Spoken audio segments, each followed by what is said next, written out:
ওকে, এবার আমরা যেটা সম্পর্কে জানবো সেটা হচ্ছে ডুপ্লিকেট রোজ। সো একটা রো ডুপ্লিকেট কখন হবে? যখন আরেকটা রো এর সাথে 100% মিল হবে তখনই। যেমন ধরেন আমার নামও ইমরান, ওর নামও ইমরান, সে ধরেন আমরা দুজনই আই দিয়ে নাম লিখি, কথার কথা, কিন্তু আমার এজ একটা, ওর এজ আরেকটা, তাহলে কিন্তু আমরা ডুপ্লিকেট হলাম না। ক্লিয়ার? হ্যাঁ।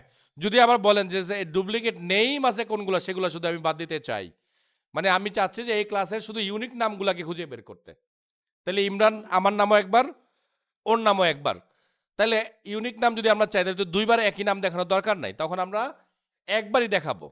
তো এই ডুপ্লিকেটটাকে অমিট করার জন্য আমাদের এখানে একটা কিওয়ার্ড আছে, যে সেই কিওয়ার্ডটার নাম হচ্ছে ডিস্টিংক্ট। দেখছেন কিওয়ার্ডটার নাম কি? এই যে দেখেন এখানে দেওয়া আছে ডিস্টিংক্ট। সো আপনি ডিস্টিংক্ট শব্দটা যেই কলামের আগে দিয়ে দিবেন, ওই কলামের ডাটাগুলোকে, ডুপ্লিকেটটাকে সে বন্ধ করে দিবে।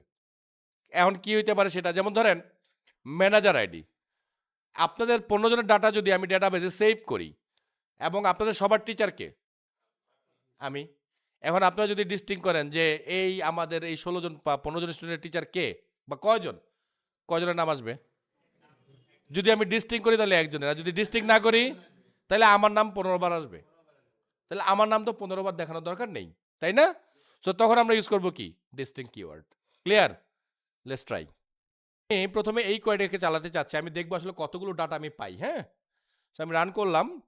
সো রান করার পরে আমাকে দেখেন এখানে বলছে 50টা রো দিয়েছে, দেখা যাচ্ছে আমার লেখাটা ছোট করে লেখা যদিও, ফেচ 50 রোজ, তার মানে 50টা রো এখানে আসছে কিন্তু আমার।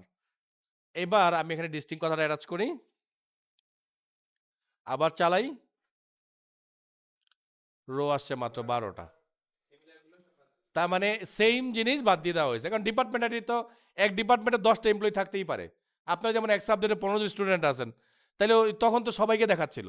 বাট যখনই আমি ডিস্টিং করে দিছি, তখন আপনাদের সবার একটাই মাত্র সাবজেক্ট, যেই ওইটা একবার দেখাইছে, আর দেখাবে না। বুঝতে পারছি?